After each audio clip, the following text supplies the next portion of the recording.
Dios te bendiga y Dios te guarde. Te habla tu hermano José Francisco Veloz y hoy quiero hablarte sobre un tema que yo sé que te va a impactar y es sobre los dones espirituales, su función y su propósito en la iglesia. Los dones espirituales son habilidades dadas por el Espíritu Santo para edificar la iglesia y glorificar a Dios. No son señales de salvación, sino herramientas para cumplir el propósito divino de Dios. Por eso en este video veremos qué son los dones, su propósito y cómo identificarlos y usarlos, incluyendo el uso de talentos como la música para honrar a Dios.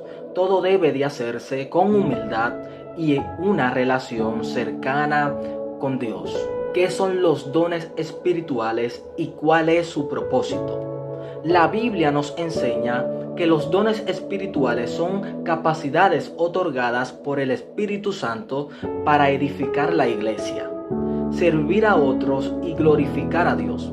Cada creyente recibe al menos un don, pero algunos reciben más según la capacidad que Dios le ha dado y el propósito que Dios quiere cumplir a través de ellos.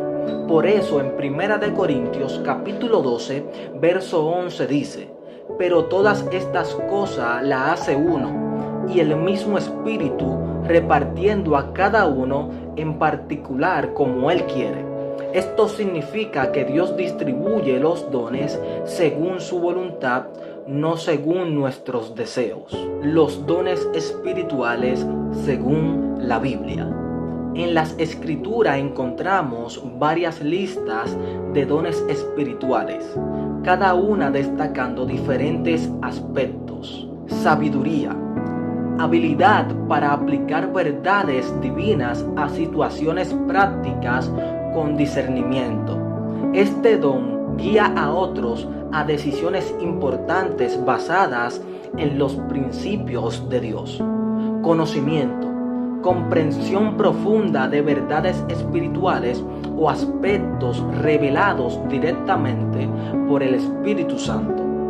Fe, confianza extraordinaria en el poder y la promesa de Dios, que permite creer y actuar en lo imposible. Sanidades, capacidad de orar y ministrar para que otros reciban sanidad física, emocional y espiritual. Milagros, realización de actos sobrenaturales que demuestran la soberanía y el poder de Dios. Profecía, declarar mensajes específicos inspirados por Dios para exhortar, consolar y advertir. Discernimiento de espíritus, habilidad para identificar si algo proviene de Dios, del hombre o del enemigo. Lenguas, hablar en idiomas desconocidos como señal espiritual y manifestación del Espíritu Santo. Interpretación de lenguas, traducir y explicar mensajes dados en lenguas para edificación de la iglesia. Profecía, en este contexto se refiere a proclamar la voluntad de Dios con valentía y claridad, basado en las Escrituras. Este don se enfoca más en la enseñanza y la exhortación espiritual. Servicio, ayudar en las necesidades prácticas de la iglesia y la comunidad mostrando amor y dedicación. Enseñanza, explicar las Escrituras de manera clara y efectiva para edificar la fe. Exhortación, animar y fortalecer espiritualmente a otros, ayudándoles a confiar en Dios. Generosidad, compartir recursos materiales con alegría y desprendimiento. Liderazgo, guiar con sabiduría y responsabilidad, organizando y motivando a otros para cumplir los propósitos de Dios.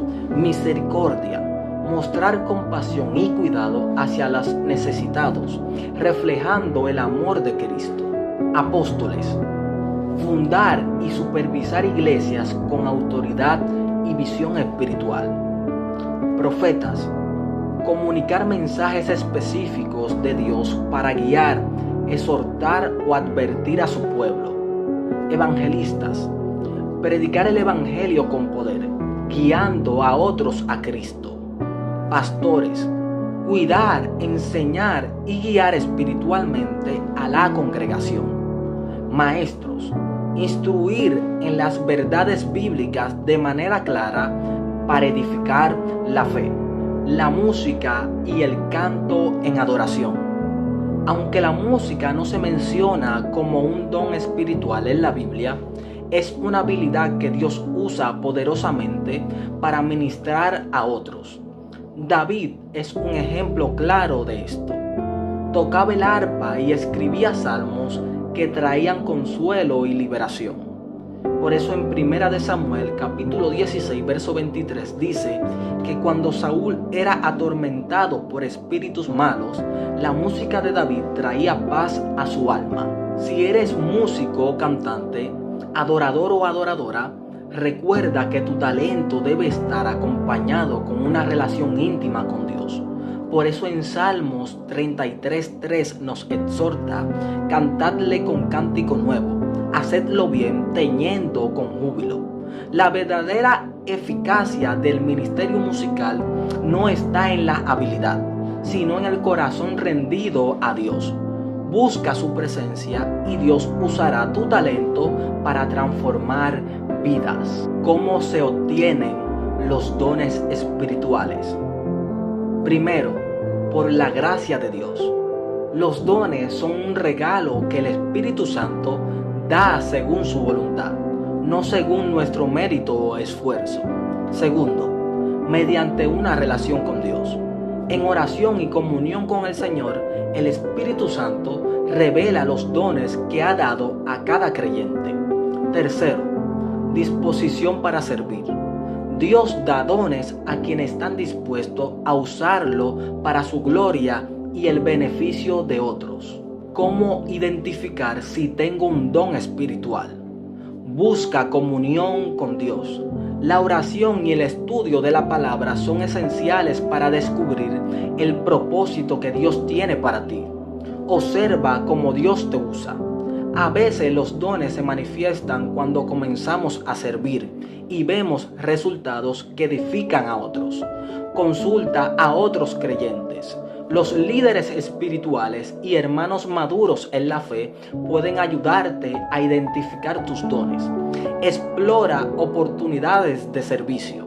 Participar activamente en la iglesia permite que los dones se manifiesten y crezcan. Los dones no salvan, pero muestran la gracia de Dios. Es importante recordar que los dones espirituales no son evidencia de salvación. Muchas personas pueden tener dones pero no conocer verdaderamente a Dios. La salvación viene únicamente por la fe en Cristo, no por lo que hacemos o por las habilidades que tenemos. Sin embargo, los dones son una muestra de la gracia y el amor de Dios que nos equipa para servir mejor. Los dones espirituales son herramientas preciosas que Dios nos da para glorificar su nombre y edificar su iglesia. Cada uno de nosotros tiene un papel único dentro del cuerpo de Cristo y nuestros dones nos capacitan para cumplirlo. Por eso en 1 de Pedro, capítulo 4, verso 10 nos dice: cada uno según el don que ha recibido, ministrelo a los otros, como buenos administradores de la multiforme gracia de Dios. Busca a Dios con humildad, descubre los dones que Él te ha dado y úsalo todo para su gloria. Si estás dispuesto, Dios puede usarte más allá de lo que te imaginas. Y recuerda, cada uno de nosotros tiene un propósito en el cuerpo de Cristo. Dios te bendiga y Dios te guarde. Dios te bendiga y Dios te guarde. Te habla tu hermano José Francisco Veloz y hoy quiero hablarte sobre un tema que yo sé que te va a impactar. Y recuerda, agradar a Dios es el único éxito que realmente importa. En este mundo parece que lo más importante es el aplauso, la fama y la riqueza. Aquel que tiene dinero, poder o influencia es exaltado, mientras que al que no tiene nada se le desprecia. Pero, ¿es esta la medida correcta del valor de una persona? El apóstol Pablo nos da una perspectiva completamente diferente en Gálatas capítulo 1 verso 10, diciendo: ¿acaso busco ahora la aprobación de los hombres o la de Dios? ¿O trato de agradar a los hombres? Si todavía yo agradara a los hombres, no sería siervo de Cristo. Estas palabras son un recordatorio poderoso de que nuestra vida no debe estar dirigida por los estándares superficiales del mundo, sino por nuestra relación con Dios. El problema de buscar la aprobación del mundo es que sus valores son fugaces y vacíos. El mundo exalta al que más tiene y rechaza al que menos posee. Pero Jesús enseñó algo totalmente diferente en Mateo capítulo 20, verso 16. Así los primeros serán los últimos y los últimos los primeros. En el reino de Dios no importa cuánto tengas, sino cuánto amas y obedeces la voluntad de Dios. Santiago lo explica con más claridad.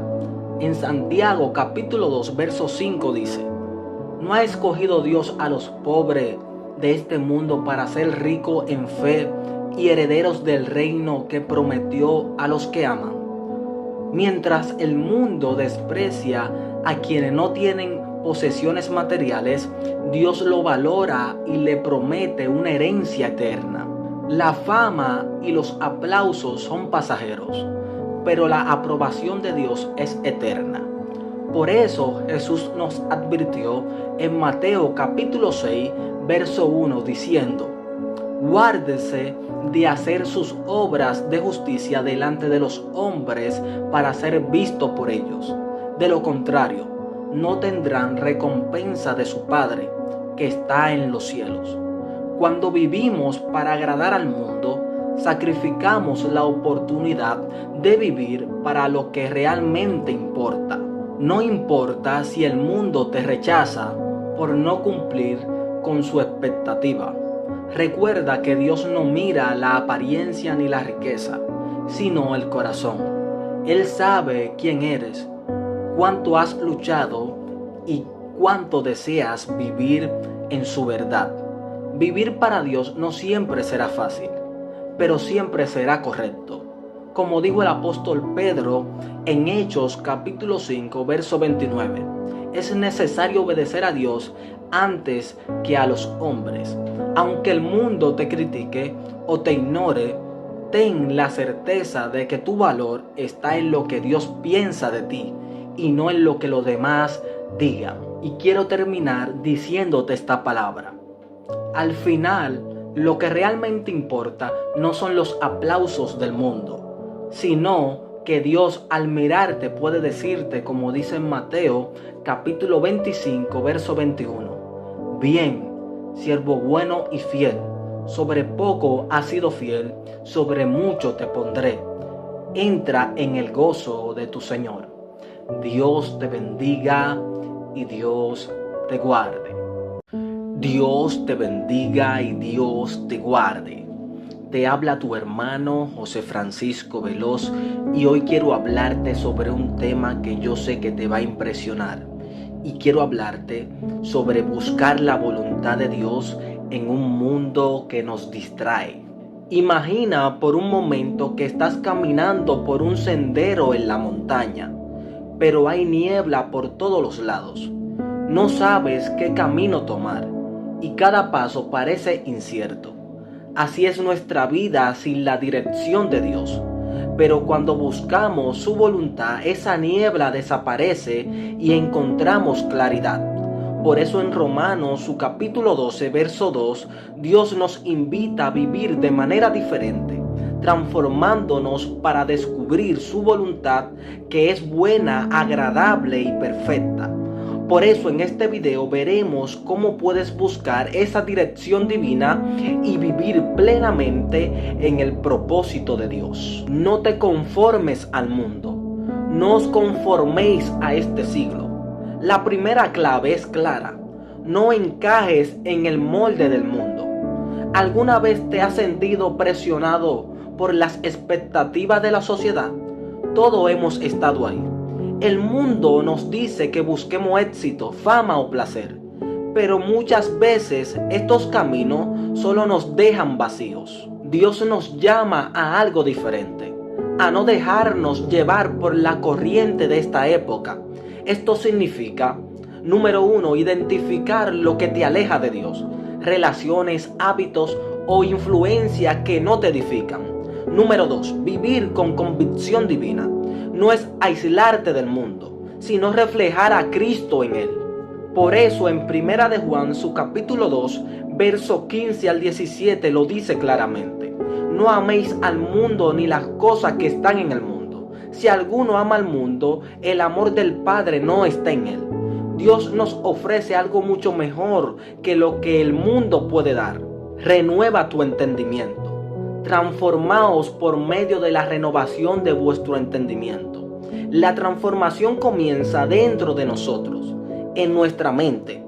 ¿Cómo podemos pensar como Dios piensa? La respuesta está en renovar nuestro entendimiento con su verdad. Por eso te voy a dar 3 pasos esenciales para hacerlo. Paso número 1. Estudia la palabra de Dios. La Biblia es como una brújula que nos muestra el camino correcto. ¿Cómo podemos conocer su voluntad si no escuchamos lo que Él ya ha dicho? Por eso en Salmos capítulo 119, verso 105 dice: lámpara es a mis pies tu palabra y lumbrera a mi camino. Paso número 2. Habla con Dios en oración. La oración no es un monólogo, es una conversación. Cuando te acercas a Dios, Él responde y guía tu corazón. Por eso en Jeremías, su capítulo 33, verso 3 nos dice: clama a mí, yo te responderé y te enseñaré cosas grandes y ocultas que tú no conoces. Paso número 3. Permite que el Espíritu Santo te guíe. Él es nuestro consejero, quien nos da sabiduría y nos muestra el camino. Por eso en Juan, su capítulo 16, verso 13 nos dice: pero cuando venga el Espíritu de verdad, Él os guiará a toda verdad. Renovar tu mente no sucede de la noche a la mañana, pero es un proceso que transforma cada aspecto de tu vida. Comprueba la voluntad de Dios, para que comprobéis cuál es la buena voluntad de Dios, agradable y perfecta. Una vez que renuevas tu entendimiento, algo increíble sucede. Comienzas a ver la vida desde la perspectiva de Dios. Su voluntad se hace evidente y descubres algo increíble. Es buena. Todo lo que Dios hace tiene un propósito eterno para nuestro bien. Por eso en Romanos, su capítulo 8, verso 28 nos dice: sabemos que a los que aman a Dios todas las cosas le ayudan a bien. Es agradable. Vivir su voluntad trae paz y gozo, incluso en medio de las dificultades. Por eso en Filipenses, su capítulo 4, verso 7 nos dice: y la paz de Dios, que sobrepasa todo entendimiento, guardará vuestros corazones y pensamientos en Cristo Jesús. Es perfecta. Aunque a veces no entendemos sus planes, su voluntad siempre es completa y sin errores. Por eso en Jeremías, su capítulo 29, verso 11 nos dice: porque yo sé que los pensamientos que tengo acerca de vosotros, dice Jehová, son pensamientos de paz y no de mal, para daros el fin que esperáis. No hay mayor satisfacción que caminar en el plan de Dios. Vive en obediencia. No basta con conocer la voluntad de Dios, debemos vivirla. La obediencia es el paso final que nos lleva a experimentar su propósito. A veces no entenderás todo al principio, pero cuando caminas en fe, Dios se encargará del resto. Por eso en Santiago capítulo 1, verso 22 nos dice: sed hacedores de la palabra y no tan solamente oidores, La obediencia no siempre será fácil, pero te llevará a una vida llena de propósito, gozo y plenitud. Y quiero terminar diciéndote esta palabra. Buscar la voluntad de Dios no es algo reservado para unos pocos. Es un llamado para todos los que desean vivir con propósito. No te conformes con este mundo. Deja que Dios transforme tu mente y verás cómo su voluntad, que es buena, agradable y perfecta, se manifiesta en tu vida. Dios te bendiga y Dios te guarde. Dios te bendiga y Dios te guarde. Te habla tu hermano José Francisco Veloz y hoy quiero traerte una palabra de esperanza, una palabra de vida. Y es que la luz de Cristo nos hace invencibles. Por más pequeña que sea la luz, siempre esta derrota a la oscuridad. Una vela en una habitación completamente oscura no solo brilla, domina el espacio. No importa cuán densa parezca la oscuridad, no tiene poder para apagar la luz. Así es la luz de Cristo en tu vida. En medio de los ataques y pruebas, nunca olvides estas verdades. Eres más que vencedor. No importa cuán fuerte sea el enemigo, la victoria está garantizada en Cristo. Tu testimonio tiene poder. Las personas que ahora te critican o te hieren podrían ser transformadas por cómo respondes con amor y fe. Y recuerda, Dios pelea por ti. No necesitas usar tu fuerza para defenderte. Solo mantente firme confiando en que Dios hará justicia por ti. Recuerda, la oscuridad solo retrocede cuando la luz de Cristo entra en tu vida. Si aún no tienes esa luz invencible, te invito a reflexionar y a considerar abrir a tu corazón a Jesús. Él quiere transformarte, perdonarte y llenarte de su paz. Si tienes ese deseo, puedes orar así. Señor Jesús, reconozco que te necesito. Me arrepiento de mis pecados. Hoy elijo abrir mi corazón hacia ti. Sé mi Salvador, mi guía, mi luz. Ayúdame a vivir según tu voluntad y a brillar para tu gloria. Amén. Recuerda, si decides dar este paso, recibirás la luz que vence cualquier oscuridad, que es Cristo. Pero recuerda, esta invitación no es obligatoria. Jesús siempre va a esperar con amor por ti. Dios te bendiga y Dios te guarde. Shalom. Dios te bendiga y Dios te guarde. Te habla tu hermano José Francisco Veloz y hoy quiero tocarte un tema sumamente importante y es el llamado de Jesús. Si me amas, obedeces mis mandamientos. Cuando Jesús dice, si me amas, guarda mis mandamientos, en Juan capítulo 14, verso 15 enfatiza que el amor hacia Dios no es solo un sentimiento o una declaración verbal, sino que se demuestra mediante la obediencia. Sus mandamientos se resumen en dos grandes principios, los dos grandes mandamientos.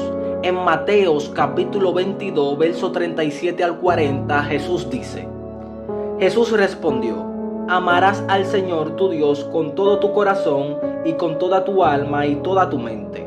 Este es el primero y el mayor mandamiento. El segundo es semejante a este, amarás a tu prójimo como a ti mismo.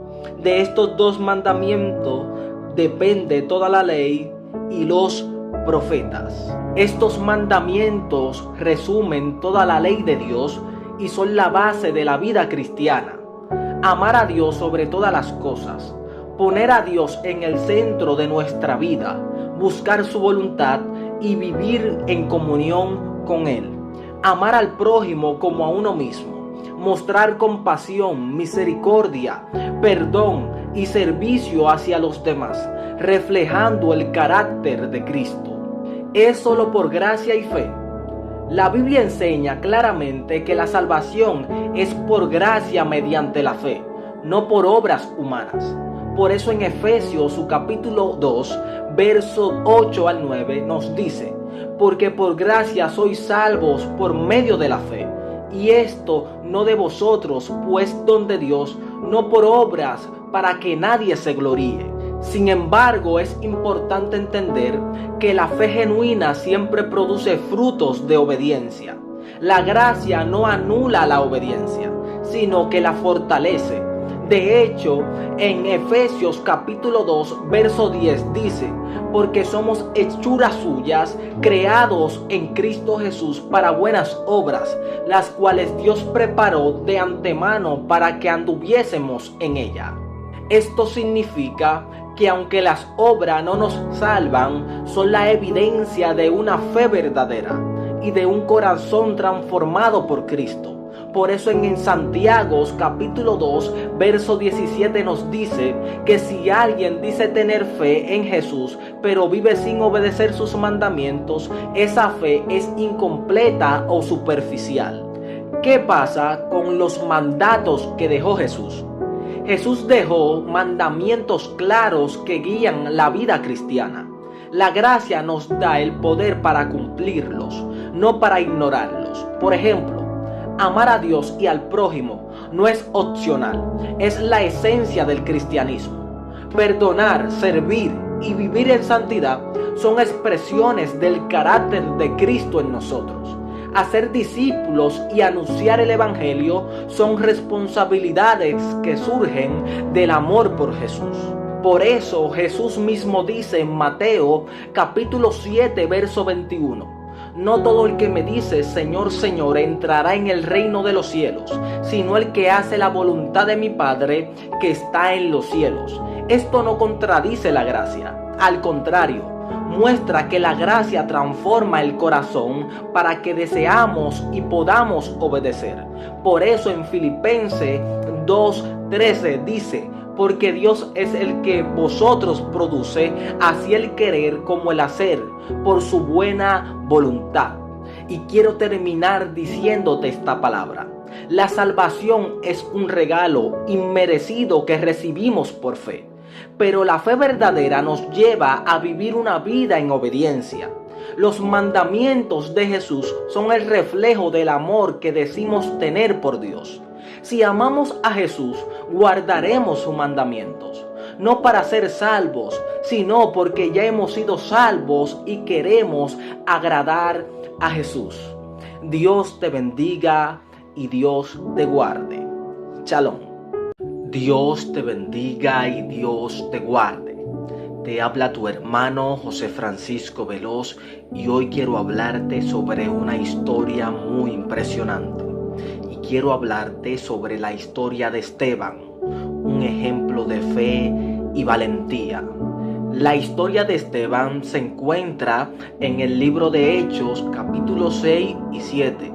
Es una de las narraciones más impactantes del Nuevo Testamento, donde vemos como un hombre lleno de fe y del Espíritu Santo vivió con valentía y murió por su amor a Cristo. Por eso te invito a que leas esta historia, porque no solo te inspirará a vivir con convicción, sino que también te recordará que aún en los momentos más difíciles Dios está presente y su gloria se manifiesta en aquellos que confían plenamente en Él. Esteban fue un hombre lleno de fe, sabiduría y del Espíritu Santo. Lo conocemos en el libro de Hechos como uno de los 7 hombres escogidos por los apóstoles para servir a las viudas y a los más necesitados, asegurándose de que nadie quedara desatendido. Pero Esteban no solo servía, también hablaba con poder y demostraba señales milagrosas que evidenciaban la presencia de Dios en su vida. Su mensaje y su vida causaron impacto, pero también molestaron a muchos. Algunos líderes religiosos, cegados por la envidia y la traición, comenzaron a debatir con él. Sin embargo, no podían resistir la sabiduría con la que él hablaba. Incapaces de refutarlos, tramaron un plan lleno de mentira. Lo acusaron falsamente de blasfemar contra Dios y Moisés, llevándolo ante el concilio. Esteban, con el rostro resplandeciente como el de un ángel, no se defendió como cualquiera lo haría. En cambio, habló con valentía, narró la historia de Israel, recordándoles cómo una y otra vez rechazaron a los mensajeros de Dios. Su mensaje final fue claro: ustedes siempre resisten al Espíritu Santo, así como sus padres, también ustedes han traicionado y asesinado al justo, a quien Dios envió. Estas palabras desataron la furia de los líderes. Se lanzaron contra él, lo arrastraron fuera de la ciudad y lo apedrearon. Pero en medio de la violencia, Esteban hizo algo extraordinario. Elevó la mirada al cielo y exclamó: veo los cielos abiertos y al Hijo del Hombre de pie a la diestra de Dios. Mientras las piedras caían sobre él, él oró y dijo: Señor Jesús, recibe mi espíritu. Y como su último aliento dijo: Señor, no le tomes en cuenta este pecado. Y luego Esteban murió. Esta historia nos deja una enseñanza poderosa. La vida y muerte de Esteban nos desafía a vivir una fe inquebrantable. Aunque fue rechazado, traicionado y perseguido, nunca dejó de proclamar la verdad ni de mostrar el carácter de Cristo. Su oración final, pidiendo perdón por quienes lo mataban, nos recuerda a Jesús en la cruz. Y yo te pregunto, ¿te enfrentarías al rechazo por causa de tu fe? ¿Perdonarías a quienes te dañan? Esteban nos enseña que vivir y morir por Cristo vale la pena, porque cuando nuestros ojos están en el cielo, la aprobación de la tierra deja de importar. Y recuerda, sé como Esteban, vive con fe, ama sin límites y nunca dejes de proclamar la verdad. Dios te bendiga y Dios te guarde. Shalom. Dios te bendiga y Dios te guarde.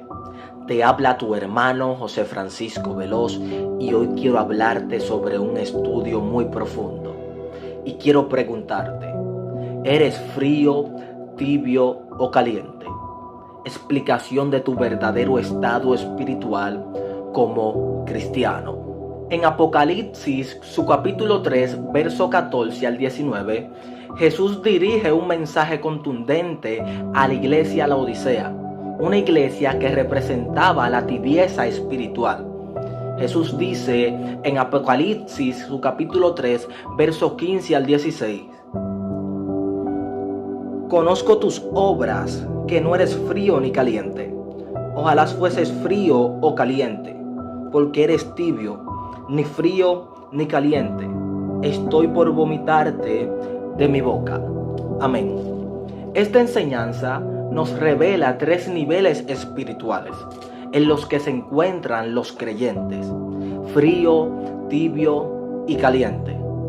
Pero antes de profundizar en este estudio, es importante entender el contexto de este versículo bíblico. El libro de Apocalipsis contiene mensajes de Jesús a 7 iglesias. Algunos creen que estas iglesias representan distintos tipos de creyentes que siempre han existido. Otros opinan que representan periodos específicos en la historia de la iglesia. Según esta última perspectiva, el mensaje a la Odisea sería para los cristianos de este último tiempo, aquellos que estarán presentes cuando ocurra el rapto. Este mensaje no está dirigido a incrédulos, sino a creyentes. Nos presenta 3 niveles espirituales que Jesús evalúa. Nos invita a autoexaminarnos para entender dónde estamos y qué debemos hacer para agradar a Dios. 3 niveles espirituales. El frío representa insensibilidad espiritual y una vida de pecado y desobediencia. Es aquel que se dice cristiano, pero sus obras lo contradicen. aunque tiene nombre de creyente, está muerto espiritualmente, como se describe en Apocalipsis, su capítulo 3, verso 1. El tibio habla de una fe inconstante e inconsistente. Es aquel que vive intentando agradar a Dios y al mundo al mismo tiempo. Como dice en Santiago, su capítulo 1, verso 8, es de doble ánimo, inconstante en todos sus caminos. Este nivel es particularmente peligroso porque engaña al creyente haciéndolo sentir que está bien cuando en realidad está lejos de Dios. El caliente representa fervor, pasión y fidelidad. Los verdaderos creyentes son identificados por su fervor en las cosas de Dios, como dice en Romanos su capítulo 12, verso 11. No seas perezosos, antes bien, sé ferviente en espíritu, sirviendo al Señor. ¿Qué significa? Te vomitaré de mi boca. Esta es una expresión fuerte que indica el rechazo total de Dios hacia los cristianos tibios. La tibieza provoca náuseas espirituales en el Señor, porque muestra una vida dividida que no agrada a Dios. Es una advertencia seria para aquellos que no están plenamente comprometidos con Dios. Característica de cada nivel espiritual. La disciplina cristiana incluye prácticas fundamentales como la oración, la lectura de la Biblia, la congregación, el ayuno, la alabanza y el servicio. Estas prácticas son esenciales para mantener una vida espiritual saludable y están respaldadas por pasajes como Primera de Tesalonicenses 5:17 y Hebreos capítulo 10, verso 25. El frío desprecia esta disciplina y la considera una pérdida de tiempo. Solo asiste al templo por tradición. El tibio practica las disciplinas solo en momentos de crisis o por obligación. El caliente se esfuerza por practicar y promover estas disciplinas, viéndolas como esenciales para su crecimiento espiritual. Servicio. El servicio a Dios y al prójimo es un acto de amor y obediencia. Pasajes como Romanos su capítulo 12, verso 11 y Gálatas su capítulo 5, verso 13 nos exhortan a servir con alegría y entrega. El frío nunca está dispuesto a servir y critica a quienes los hacen. El tibio sirve solo cuando le conviene y busca reconocimiento. El caliente siempre está dispuesto a servir con amor y gratitud. Prioridades. En Mateo su capítulo 6, verso 33 nos enseña a buscar primero el reino de Dios y su justicia. Este principio define nuestras prioridades espirituales. El frío da prioridad a los deseos de la carne y los placeres del mundo. El tibio fluctúa entre lo espiritual y lo mundano, justificando su conducta. El caliente coloca a Dios en primer lugar, demostrando con su vida que Dios es su máxima prioridad.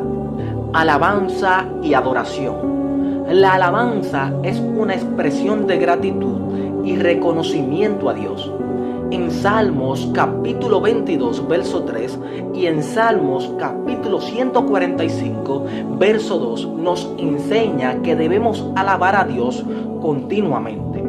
El frío cree que la alabanza es inútil y atribuye sus logros a su propio esfuerzo. El tibio solo alaba cuando las cosas van bien o cuando está rodeado de otros. El caliente alaba a Dios en todo momento, independientemente de las circunstancias. Dar es un acto de obediencia y agradecimiento, como lo demuestra Juan capítulo 3, verso 16. donde Dios dio lo mejor por amor.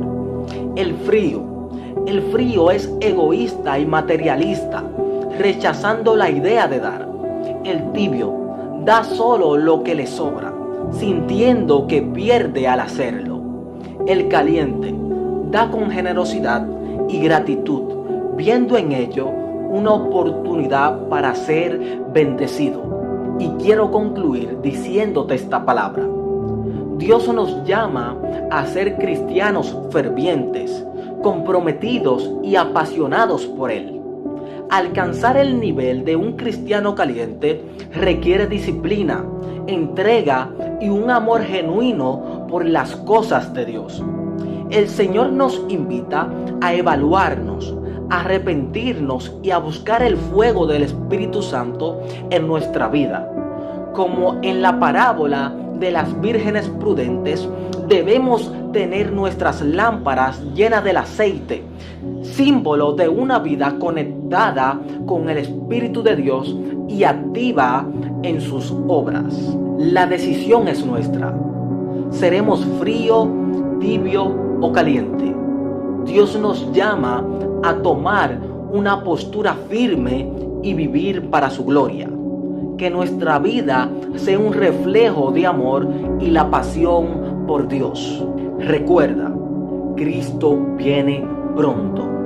El regreso de Jesús está cerca y debemos decidir de qué lado estamos.